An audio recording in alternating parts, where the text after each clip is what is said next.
اعوذ باللہ من الشیطان الرجیم بسم اللہ الرحمن الرحیم مثل الجنة التي وعد المتقون تجری من تحتها الانہار اکلها دائم وظلها تلك عقبى الذين اتقوا وعقبى الكافرين النار۔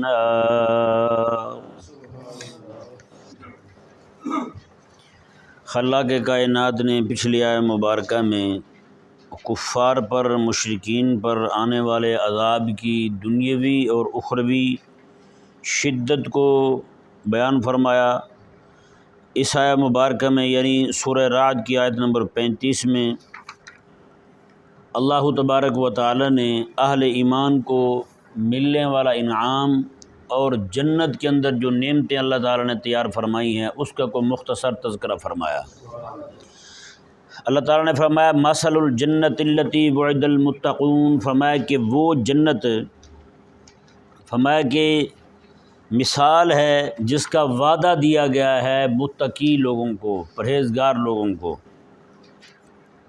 یعنی کہ اللہ تبارک و تعالی نے فرمایا کہ اہل ایمان کے لیے جو جنت تیار ہوئی ہے وہ ایسی جنت ہے کہ تجری من تحتها الانہار، اس کے نیچے نہریں جاری ہیں، اس کے نیچے نہریں جاری ہیں۔ وہ نہریں جو ہیں وہ نہ تو خشک ہونے والی ہیں، نہ اس میں پانی، شراب اور شہد، جو دودھ، جو بھی چیزیں اللہ تبارک و تعالی نے وہاں رواں فرمائی ہیں، نہ وہ خراب ہونے والی ہیں، نہ اس کا ذائقہ بدلنے والا ہے جی، نہ وہ ختم ہونے والی ہیں، نہ خشک ہونے والی ہیں۔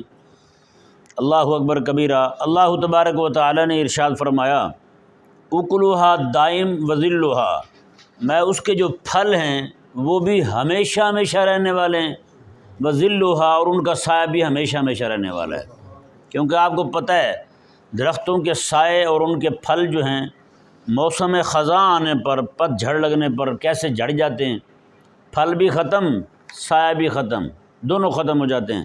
جیسے آج کل کا موسم چل رہا ہے، ابھی باہر جو نیم کا درخت ہے اس کے پتے کیسے جھڑتے ہیں، ہوا آتی ہے تو وہ جناب ایک دم ڈھیر لگ جاتا ہے نیچے۔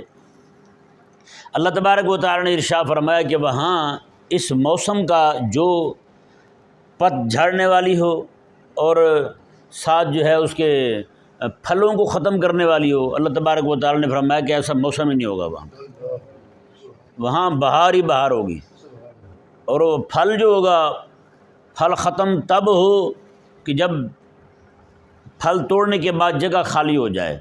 میرے کریم آقا علیہ السلام نے ارشاد فرمایا کہ جیسے کوئی جنتی پھل توڑے گا جی، آنن فانن اس جگہ اور موجود ہو جائے گا، فوری طور پر اور موجود ہو جائے گا جی۔ اللہ اکبر کبیرہ۔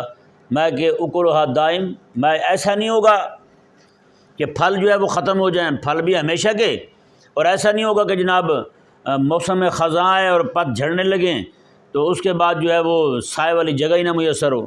اللہ تبارک و تعالی نے ارشاد فرمایا اس کا سایہ بھی ہمیشہ ہوگا اور اس کے پھل بھی ہمیشہ ہی رہیں گے۔ اللہ اکبر۔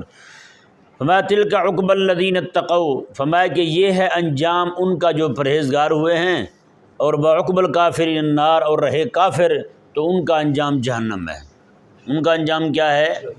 جہنم ہے۔ اللہ اکبر کبیرہ۔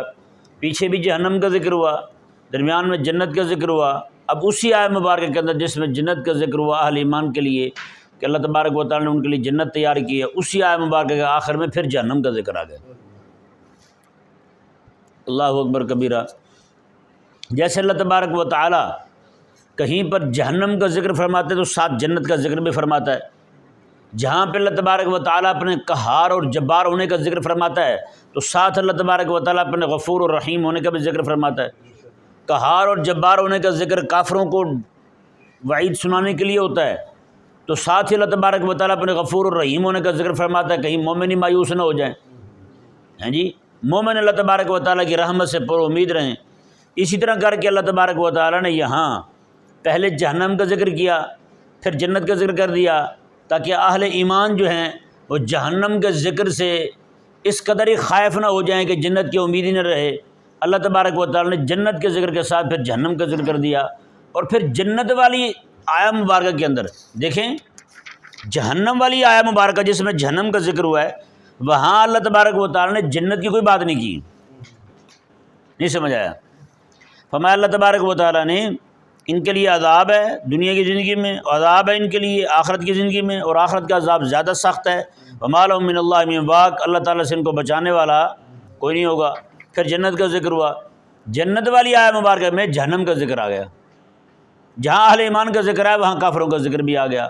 تو مطلب یہ ہے کہ اللہ تبارک و تعالیٰ نے جنت کے ذکر والی آیا مبارکہ کے اندر جہنم کا ذکر اس لیے فرما دیا کہ کہیں اہل ایمان جو ہیں وہ جنت کی امید اتنی رکھ کے کہ جہنم سے ڈرنا ہی نہ چھوڑ دیں، جہنم سے ڈرنا ہی نہ چھوڑ دیں، اور یہ نہ ہو کہ جس طرح آج مزاج ہو چکا ہے کہ اہل ایمان جو ہیں وہ خود کہتے پھرتے ہیں ہمیں جنت کی ضرورت ہی کو نہیں ہے۔ ایسے لوگوں کے لیے اللہ تبارک و تعالیٰ نے جنت کے ذکر والی آیہ مبارکہ میں جہنم کا ذکر فرما دیا، تاکہ یہ لوگ جو ہیں اتنے بے پرواہ نہ ہو جائیں۔ جس جنت کے بارے میں میرے آقا علیہ السلام ارشاد فرمائے، اہل ایمان جب بھی تم جنت سے اللہ تعالیٰ سے جنت کا سوال کرو تو جنت الفردوس کا سوال کیا کرو۔ کس چیز کا سوال کیا کرو؟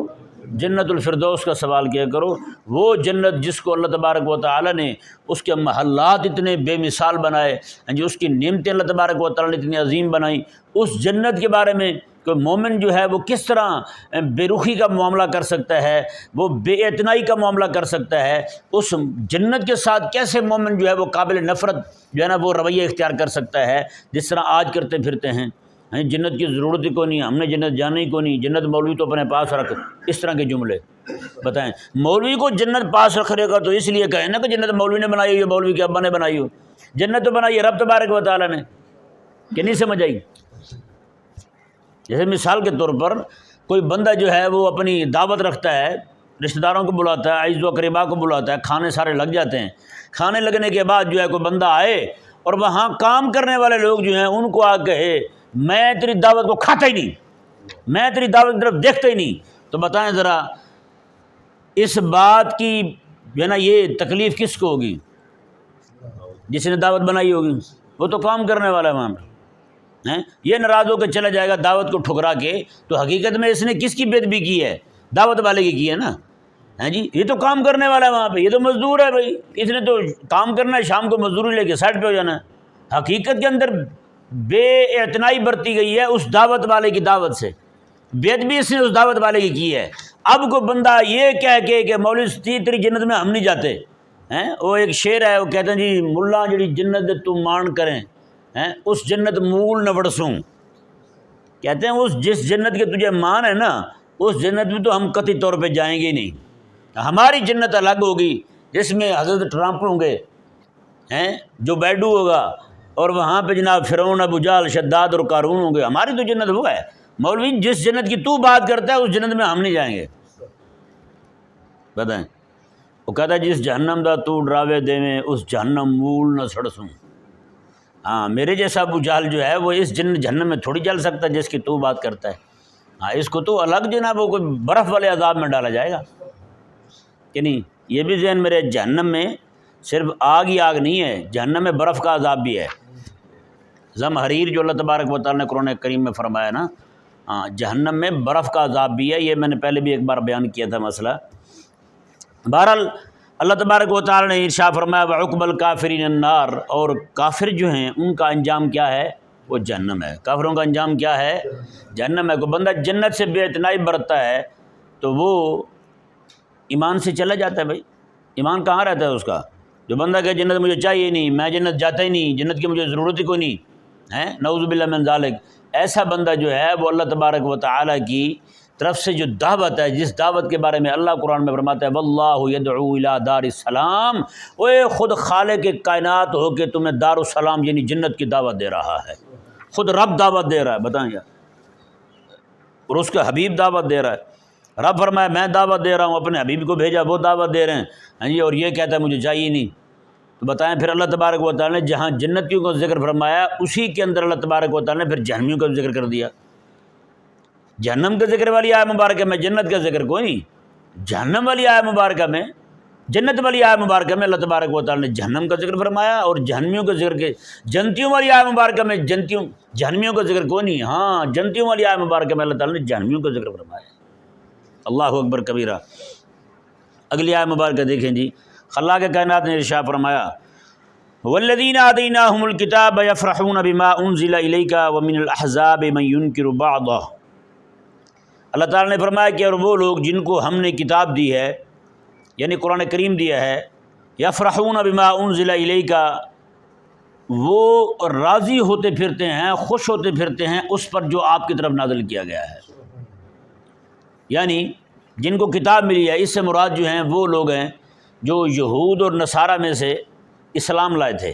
جیسے نصرانیوں میں حضرت نجاشی رضی اللہ تعالیٰ عنہ ہیں اور ان کے ساتھی ہیں حبشہ کے رہنے والے، وہ اسلام لے آئے تھے، اور اسی طرح کر کے نصرانیوں میں کریم آقا علیہ السلام کی بارگاہ میں حاضر ہونے والے باقی جو لوگ ہیں جی، وہ نجران کی جو علماء تھے، انہوں نے آ کر کے آقا علیہ السلام کی بارگاہ میں کلمہ پڑھا اور مسلمان ہو گئے۔ یہ والے لوگ جو ہیں یعنی کہ اصل میں خوش کیوں ہوتے تھے؟ خوش اس لیے ہوتے تھے کہ اللہ تبارک و تعالیٰ نے جو ان کو کتاب عطا فرما رکھی تھی، یہ اس کتاب کے اندر میرے آقا علیہ السلام کے اوصاف پڑھتے تھے، حضور کے اوصاف پڑھتے تھے۔ جب حضور کے اوصاف پڑھتے تھے، پڑھنے کے بعد جو ہے وہ جب آقا علیہ السلام کو دیکھتے یا آقا علیہ السلام کی باتیں سنتے، آقا علیہ السلام پر نازل ہونے والی وحی سنتے، تو ان کو یقین ہو جاتا کہ جو کتاب آج تک ہم پڑھتے رہے ہیں وہ بھی سچی ہے، جو نبی علیہ السلام تشریف لائے ہیں وہ بھی سچے ہیں۔ تو اس طرح وہ خوش ہوتے تھے۔ اور اسی طرح یہودیوں میں حضرت عبداللہ بن سلام رضی اللہ عنہ اور حضرت سلمان رضی اللہ عنہ، حضرت سلمان اور تھے، حضرت سلمان رضی اللہ تعالیٰ یہ یہودیوں سے اسلام کی طرف آئے تھے۔ یہ لوگ جو ہیں اور باقی لوگ حضرت عبداللہ بن سلام رضی اللہ تعالیٰ عنہ کے جو ساتھی تھے، اسلام قبول کیا تھا انہوں نے، یہ والے لوگ جو ہیں نا، انہوں نے چونکہ انہوں نے بھی اپنی کتابوں میں پڑھ رکھا تھا، اصل میں معاملہ یہ ہوا تھا کہ مکے کے مشرکوں نے اور باقی کفار جو تھے انہوں نے یہ اعتراض اٹھایا تھا، انہوں نے کہا تھا کہ کتاب جو ہے وہ یہودیوں کے پاس بھی ہے، کتاب نصرانیوں کے پاس بھی ہے، سب سے زیادہ مخالفت یہ یہودی کر رہے ہیں رسول اللہ علیہ السلام کی۔ اگر یہ سچے نبی اور رسول ہوتے، ہم تو چلو ٹھہرے جاہل، ہمارے پاس تو کتاب نہیں، ہم نے تو آج تک کو کتاب نہیں دیکھی، ہم نے تو کسی نبی کو مانا نہیں ہے، لیکن یہ لوگ جو ہیں اہل کتاب جو ہیں ان کے پاس تو کتاب ہے، پھر یہ کلمہ کیوں نہیں پڑھتے ان کا؟ اس کا مطلب یہ ہے کہ کوئی بات ہے۔ اللہ اکبر کبیرہ۔ اللہ تبارک و تعالیٰ نے ارشاد فرمایا میں تم کہتے ہو کہ یہ کتاب جو ہے نا، ان پر جن کے پاس کتاب ہے یہ مانتے نہیں ہیں رسول اللہ علیہ السلام کو۔ اللہ تبارک و تعالیٰ نے فرمایا ان میں جو منصف مزاج لوگ ہیں ان کو جا کر کے دیکھو، وہ تو حبیب کریم علیہ السلام کی آمد پر اور آقا علیہ السلام پر نازل ہونے والی کتاب پر خوشیاں منا رہے ہیں، وہ تو خوشیاں منا رہے ہیں، خوش ہو رہے ہیں وہ تو۔ اللہ اکبر کبیرہ۔ ان کی خوشی کی انتہا یہ ہے کہ اللہ تبارک و تعالیٰ نے فرمایا وہ کتاب ملنے پر، قرآن پر وحی نازل ہونے پر خوش ہو رہے ہیں۔ غور کریں ذرا اس بات پر کہ وحی نازل ہونے پر کیا کر رہے ہیں؟ خوش ہو رہے ہیں۔ بتائیں نا، یہودیت چھوڑ کے آئیں اسلام کی طرف، قرآن نازل ہونے پر خوش ہوں، نصرانیت چھوڑ کے آئیں اسلام کی طرف، قرآن نازل ہونے پر خوش ہوں۔ آج کتنے مسلمان ہیں جو قرآن کی آیات مبارکہ سن کے خوش ہوتے ہیں؟ بتائیں۔ اس سے یہ ثابت ہوا اللہ تبارک و تعالیٰ نے بندہ مومن کا یہ مزاج بیان فرمایا ہے، بندہ مومن کا مزاج یہ ہے کہ وہ قرآن سن کے خوش ہوتا ہے۔ اذان ہوئی ہے نا، اذان سن کے خوش ہوتا ہے۔ رمضان شریف آ گیا ہے، اذان رمضان شریف کا مہینہ جیسے قریب آ رہا ہے ویسے ویسے اس کی خوشی بڑھتی جا رہی ہے کہ اللہ تبارک و تعالیٰ کا حکم آئے گا میری طرف، اللہ تبارک و تعالیٰ متوجہ ہوگا میری طرف، اللہ تعالیٰ فرمائے گا سویرے روز مجھے روزہ رکھ لے، شام کو فرمائے گا روزہ کھول لے، صبح فرمائے گا روزہ رکھ لے، شام کو فرمائے گا روزہ کھول لے، یہ اللہ تبارک و تعالیٰ حکم دے گا مجھے، اس بات پر خوش ہو۔ زکوٰۃ کا مہینہ آ گیا، خوش ہو کہ اللہ تبارک و تعالیٰ مجھے فرمائے گا بندہ مومن زکوٰۃ دے اپنے مال کی، لیکن یہاں گنگا الٹی بہہ رہی ہے یا نہیں؟ زکوٰۃ کا پوچھنے آئیں گے مسئلہ، جب ان کو بتایا جائے بھائی زکوٰۃ تمہاری بنتی ہے، ہوئے ہوئے ہوئے، پھر جو چہرے کے آثار ہوتے ہیں وہ ناقابل بیان ہوتے ہیں، ایسے لگتا ہے کہ جیسے ابھی جناب یہ ان کو جناح ہسپتال سے لے کے آئے ہیں، ڈرپیں لگتی رہی ہیں، ابھی مرنے والے ہیں حضرت ہیں، اور اگر ان کو پتہ چل جائے کہ جناب زکوٰۃ نہیں بنتی، واہ واہ واہ واہ، پھر تو خوشی کی انتہا ہو جاتی ہے۔ لگتا ہے ایسے کہ جناب جیسے ابھی ابھی ان کو کسی نے اطلاع دی ہے کہ آپ کے گھر میں شادی کے 20 سال بعد بیٹا پیدا ہو گیا۔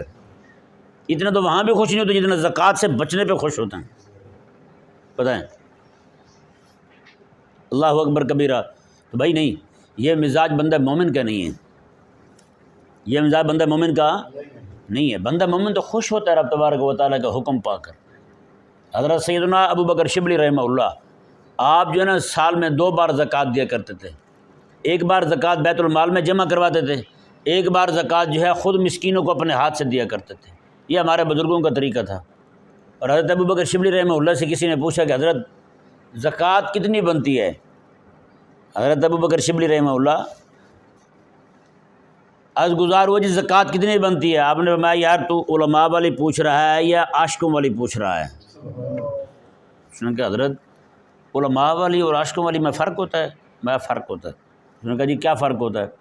میں علماء والی زکوٰۃ تو یہ ہے کہ سال گزرنے پر 40 پر 1 دیا جائے، 100 پر 2.5 دیے جائیں۔ تو انہوں نے کہا جی یہ علماء والی زکوٰۃ ہے۔ اس نے کہا پھر عاشقوں والی بھی بتا دیں وہ کون سی ہوتی ہے؟ میں کہ عاشقوں والی زکوٰۃ یہ ہوتی ہے جتنا کچھ پڑا ہوا ہے سارا اٹھا کے دے دے، پھر دیوار پہ ہاتھ بھی پھیرے کہیں سوئی تو نہیں رہ گئی، جب مالک قبول کر لیں تو پھر شکرانے میں اپنی جان بھی پیش کر دے۔ یہ زکوٰۃ ہوتی ہے عاشقوں والی۔ نہیں سمجھ آیا مسئلہ؟ کیونکہ عاشق تو خوش ہوتا ہے، بندہ مومن تو یفرحون بما انزل الیک، میں وہ تو خوش ہو رہے ہیں آپ پر جو قرآن نازل ہو رہا ہے۔ اس کا مطلب یہ ہے کہ جو یہودیت چھوڑ کے آئے وہ خوش ہو، جو نصرانیت چھوڑ کے آئے اسلام کی طرف وہ اللہ تعالیٰ کے حکم نازل ہونے پر خوش ہو۔ آج کا مومن ناراض ہوا پھرتا ہے، منہ بنائے پھرتا ہے۔ یعنی کوئی آ جائے نا بندے بھی پوچھنے کے لیے مجھے یہ بیماری ہے، مجھے یہ مسائل ہیں، تو روزے کا حکم کیا ہے؟ اگر اس کو کہہ دیا جائے کہ روزہ تو بنتا ہے آپ کا، بھائی روزے کی تو معافی نہیں ہے، فدیہ نہیں دے سکتے آپ، ہائے ہائے، پھر ایسے جناب منہ زہریلا بنائیں گے جیسے کھٹا لیمو چوس کے بیٹھے ہوں، پھر ایسے منہ بنائیں گے جیسے مودی زلیل ہو کے آج کل منہ چھپائے پھرتا ہے، ایسا منہ ہوگا ان کا کہ نہیں؟ ہاں، تو پھر اگر ان کو بتا دی جائے بھائی جی آپ کا جو روزہ نہیں بنتا، واہ واہ سبحان، چہرے پہ رونق آ جائے گی، یار کون سا ایمان ہے تیرے اندر ہیں؟ اس کا مطلب یہ ہے کہ تو اندر سے راضی نہیں تھا روزہ رکھنے پر۔ حالانکہ ہونا یہ چاہیے تھا کہ اگر اس کو بتا دیا جاتا بھائی آپ جو ہے نا وہ روزہ نہ رکھیں، آپ روزہ نہ رکھیں، آپ کی بیماری بڑھنے کا مسئلہ ہے، تو پریشانی ظاہر ہوتی ہے اس کے منہ پر، یار میں روزہ نہیں رکھ پاؤں گا، کیا بنے گا میرا؟ لیکن یہاں خوشی ہوتی ہے، شکر ہے خدا کا زکوٰۃ سے بچ گئے، شکر ہے خدا کے روزے سے بچ گئے، شکر ہے خدا کا فلانی شے سے بچ گئے، توبہ نعوذ باللہ، کون سی یار یہ کس بات پہ شکر ادا کر رہے ہیں؟ اللہ اکبر۔ اللہ تبارک و تعالیٰ تو فرما رہا ہے یفرحون بما انزل الیک، جیسے جیسے اللہ تعالیٰ کے احکامات آئے جا رہے ہیں اللہ فرماتا ہے ان مومنوں کی خوشی بڑھتی جا رہی ہے، یہ خوش ہو رہے ہیں کہ اللہ تعالیٰ کا حکم آ گیا۔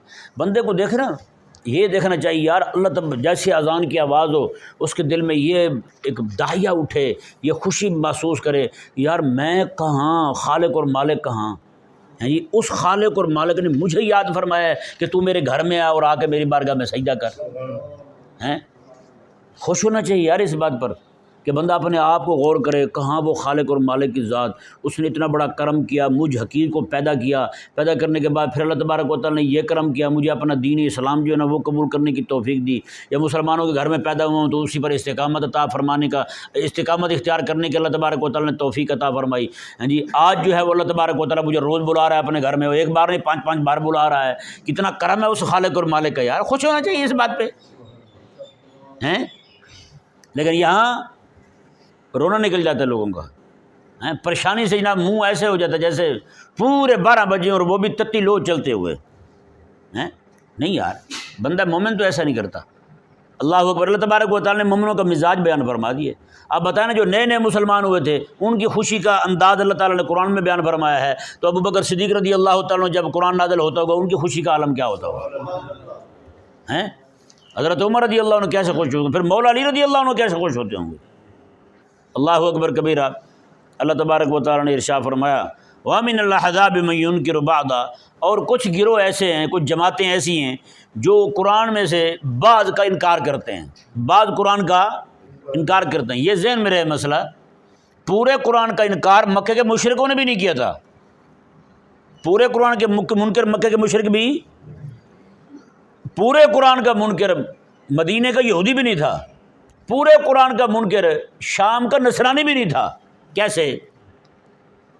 جیسے مکہ کے مشرک تھے، وہ اللہ تعالیٰ کو تو مانتے تھے، وجود باری تعالیٰ کے قائل تھے، صفات باری تعالیٰ کے بھی قائل تھے، تصرف باری تعالیٰ کے بھی قائل تھے، اللہ تبارک و تعالیٰ کو متصرف الامور امور بھی مانتے تھے ہیں۔ شرک کے معاملے پہ آ کے وہ کہتے تھے نہیں یہ نہ سنائے مجھے، قل هو اللہ احد جب پڑھا جاتا کہتا نا یہ والی نہ سنائے ہمیں، ہاں یہ سنائے والا ان سال تو من نزل من السماء ماء فاحیا بالارض بعد موتها، ان سے پوچھیں ہاں بھائی مردہ زمین کو آسمان سے پانی برسانے کے بعد کون زندہ کرتا ہے؟ یقولون اللہ، فوراً کہیں گے اللہ کرتا ہے بھائی، والا ان سال تو من خلق السماوات والارض یقولون اللہ، بھائی ان سے پوچھیں آسمان و زمین کو پیدا کس نے کیا ہے؟ اللہ نے فرمایا یہ سارے بیک زبان کہیں گے یقولون اللہ، وہ اللہ ہی کرنے والا ہے بھائی، ہیں جی یہ باتیں تو ساری مان رہے ہیں وہ، اللہ تبارک و تعالیٰ نے قرآن میں بیان فرمایا۔ انکار کہاں پہ ہو رہا ہے؟ شرک والی بات پہ انکار ہو رہا ہے، کہتا ہے نہیں جی صرف اللہ نہیں ہے یہ بھی ہیں ساتھ، اس بات کے آگے وہ انکار کر رہے ہیں۔ اسی طرح یہودی ہیں، یہودی جو ہیں قرآن نے کہا آدم علیہ السلام رب کے نبی ہیں، کہا کہ ٹھیک ہے، موسیٰ علیہ السلام رب کے نبی ہیں، کہا کہ ٹھیک ہے، قرآن کی باتیں تو مان رہے ہیں۔ قرآن نے کہا حبیب علیہ السلام رب کے نبی ہیں، کہا کہ یہ نہیں، انکار کر گئے۔ قرآن نے کہا آخرت ہے، انہوں نے کہا ہاں ہے، مان گئے۔ قرآن نے کہا آخرت میں رسول اللہ علیہ السلام کی شفاعت سے سارے جنت جائیں گے، انہوں نے کہا یہ نہیں سمجھ پڑا مسئلہ۔ اسی طرح کر کے نصرانی کا مسئلہ تھا، کل قرآن کے منکر نہ یہودی ہے نہ مشرک ہے نہ نصرانی ہے، کل قرآن کا منکر اگر کوئی ہوا ہے وہ لانتی وہ مردود ہم نے اپنی زندگی میں دیکھا ہے، لبرل اور سیکولر کو، وہ ملحد کو ہم نے دیکھا، یہ پورا قرآن کا منکر ہے، یہ نعوذ باللہ من ذالک رسول اللہ علیہ السلام پر آنے والی وحی کا منکر ہے، خود رسول اللہ علیہ السلام کا منکر ہے۔ یعنی کہ اس وقت کا مکے کا مشرک پورے قرآن کا منکر وہ بھی نہیں، مدینے کا یہودی پورے قرآن کا منکر وہ بھی نہیں، شام کا نصرانی پورے قرآن کا منکر وہ بھی نہیں، پورے قرآن کا منکر کون ہوا ہے؟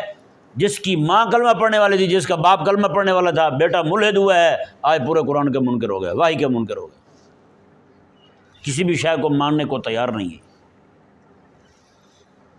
رب تبارک و تعالیٰ نے ارشاد فرمایا جی دیکھیں قل انما امرت ان اعبد اللہ ولا اشرک بہ، اللہ تعالیٰ نے فرمایا کہ وہ کہہ رہے تھے نا کہ یہ نہیں مانتے جی، فلاں نہیں مانتا، یہودی نہیں مانتے، نصرانی نہیں مانتے، اگر آپ سچے نبی اور رسول ہوتے تو یہودی بھی مانتے، نصرانی بھی مانتے۔ اللہ تعالیٰ نے میں تم ماننے کی بات کرتے ہو، وہ تو خوشیاں منا رہے ہیں جو منصف مزاج ہیں، باقی جو ہیں ہی بے دین ہیں ہی بے ایمان ہیں جی، جن کے دماغوں پر سوائے نذرانوں کی اور کوئی شے نہیں ہے، جن کے دماغوں میں سوائے دنیاوی مفادات کی اور کوئی شے نہیں ہے، جن کے نزدیک آخرت کی قدر وقت نہیں ہے، رب تبارک و تعالیٰ نے فرمایا کہ وہ تو انسان ہی کوئی نہیں، تم ان کے ماننے نہ ماننے کی بات کیا کہتے ہو؟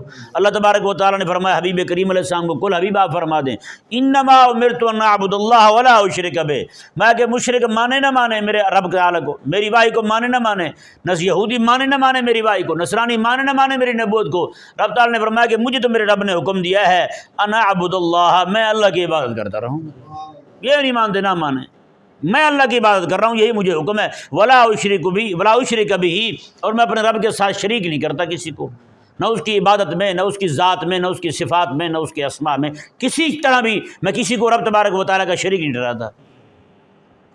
بس اللہ اکبر، کیسا جواب ہے یار! رب تعالیٰ انہوں نے کہا جی وہ تو نہیں مان رہے، رب نے فرمایا حبیب پیارے ان کو کہہ دو وہ جو مان رہے ہیں وہ مان رہے ہیں، نہیں مانتے نہ مانے، مجھے کسی کی پرواہ نہیں ہے، میں ہوں نا اپنے رب تبارک و تعالیٰ کی عبادت کرنے والا، میرے لیے یہی کافی ہے، بس میں شرک نہیں کرتا، بس اللہ اکبر کبیرہ۔ یہ داعی کے لیے پیغام ہے، کئی جو ہے نا وہ دعوت چھوڑ کے بیٹھ جاتے، یار کہا تھا مانی نہیں اس نے بات، ہمارے بھی احباب نماز کے لیے کسی کو کہہ دیا دوبارہ جناب پھر اس کی طرف دیکھتے نہیں، ہاں بھی نماز کا دعوت دیا کریں، وہ جی کہا تھا اس کو مانا نہیں ہے اس نے، ہیں روزانہ ماں جو ہے نا بچوں کو اٹھاتی رہتی ہے، سویرے بچے نہیں اٹھتے، کیا خیال ہے ماں اٹھانا چھوڑ دیتی ہے ان کو، اٹھانا چھوڑ دیتی ہے؟ تو بھائی جب ماں بیدار کرنا نہیں چھوڑتی تو آپ بیدار کرنا کیوں چھوڑ دیتے ہیں؟ آپ کا کام ہے آپ بھی کہتے رہیں، ٹھیک ہے نا جی؟ جب وہ انکار کرنا نہیں چھوڑ رہا تو آپ اس کو کہنا کیوں چھوڑ رہے ہیں؟ آپ دعوت دینا کیوں چھوڑ رہے ہیں؟ اللہ اکبر۔ اللہ تعالیٰ نے ارشاد فرمایا، قربان جائیں یہ الفاظ دیکھیں، آقا علیہ السلام میں الیہ ادعو و الیہ مآب، میں تو اسی کی طرف دعوت دیتا ہوں، رب تعالیٰ کی طرف دعوت دیتا ہوں، اسی کا داعی بن کے آیا ہوں، و الیہ مآب، اسی کی طرف ہی میرا ٹھکانہ ہے، میں نے جانا بھی ادھر ہی ہے، میں لوگوں کو دعوت اس لیے دے رہا ہوں کہ میں نے ادھر جانا ہے، تو میں چاہتا ہوں میں اکیلا نہ جاؤں، باقی لوگ بھی ساتھ جائیں، ہیں قربان جائیں الفاظ کیسے ہیں جی، الیہ ادعو و الیہ مآب، میں اسی کی طرف دعوت دے رہا ہوں، اسی کی طرف میرا ٹھکانہ ہے، اسی کی طرف میں نے جانا ہے۔ تو میں چاہتا ہوں کہ دعوت دوں، لوگوں کو بلاؤں، لوگ سارے جمع ہو جائیں، تو پھر سارے اکٹھے ہو کے رب تبارک و تعالیٰ کی بارگاہ میں جائیں۔ اللہ اکبر کبیرہ۔ اللہ تبارک و تعالیٰ سمجھنے کی توفیق عطا فرمائے۔